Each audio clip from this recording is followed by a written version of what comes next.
Hi everyone, welcome back to my channel. ఈ size టమాటాలను ఎప్పుడైనా చూసారా? వీటిని నాటు టమాటాలు అంటారండి. టేస్ట్లో కానివ్వండి, హెల్త్కి కూడా చాలా మంచిది. చూడండి ఎంత బుజ్జి బుజ్జిగా ఉన్నాయో. ఈ టమాటాలతో మనం పచ్చడి చేసేద్దాం, చూసేయండి. ఫస్ట్ ఒక కడాయిలో ఆయిల్ తీసుకొని, ఆయిల్ హీట్ అయ్యాక కొంచెం జీలకర్ర, కరివేపాకు, పచ్చిమిర్చీలు వేసుకొని ఫ్రై చేసుకోవాలి.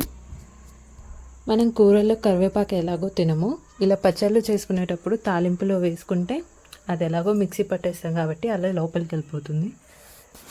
ఈ టైంలో కొంచెం పసుపు వేసుకొని పచ్చివాసన పోయే వరకు ఫ్రై చేసుకోవాలి. ఫ్రై అయిన తర్వాతకి టమాటాలను వేసుకొని ఉడికించుకోవాలి.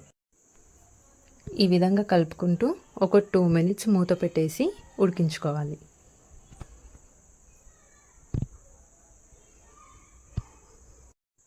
ఇప్పుడు మూత తీసుకొని ఒకసారి కలుపుకుందాం.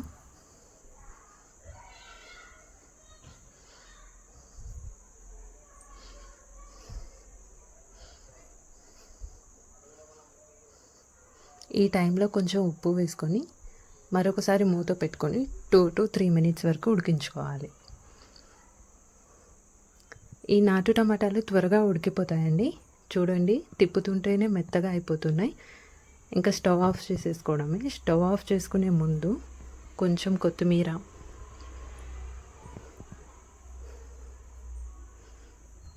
కొంచెం చింతొక్కు. ఈ చింతొక్కు అంటే ఏంటో అనుకోకండి, చింతకాయల సీజన్ అప్పుడు పచ్చి చింతకాయలను తీసుకొని దంచుకొని ఇయర్ మొత్తం స్టోర్ చేసుకుంటారు. అది సేమ్ పచ్చడిలాగే 2-3 years వరకు నిల్వ ఉంటుంది. మనం చింతపండుకి బదులుగా ఈ చింతకు యూజ్ చేసుకోవచ్చు. చల్లారిన తర్వాతకి మిక్సీ జార్లోకి తీసుకొని ఒక 5-6 వెల్లుల్లి రెబ్బల్ని తీసుకొని మిక్సీ పట్టుకోవాలి.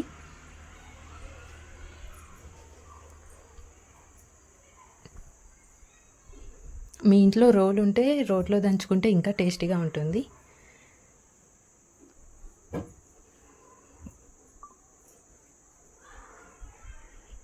నేను ఒక 4-5 చిన్న ఉల్లిపాయలని కూడా వేసుకున్నాను.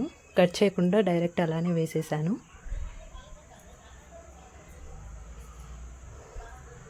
సింపుల్గా ఇంకా ఈజీగా నాటు టమాటాల పచ్చడి రెడీ.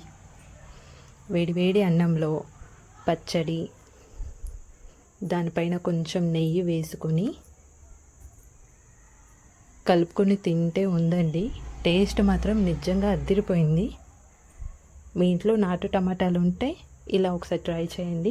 సేమ్ ఇదే ప్రాసెస్ నార్మల్ టమాటాలతో కూడా ట్రై చేయొచ్చు. ట్రై చేసి ఎలా ఉందో నాకు కామెంట్ చేసి చెప్పండి.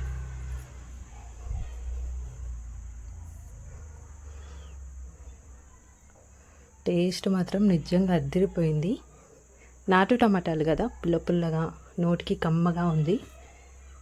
ఈ చిన్న ఉల్లిపాయ నంచుకొని తింటే చాలా బాగుందండి. సేమ్ ఇదే ప్రాసెస్ ఒకవేళ నాటు టమాటాలు లేకపోతే నార్మల్ టమాటోస్తో కూడా ట్రై చేయండి. ఈ వీడియో నచ్చినట్లయితే లైక్ చేయండి, షేర్ చేయండి, సబ్స్క్రైబ్ చేసుకోండి.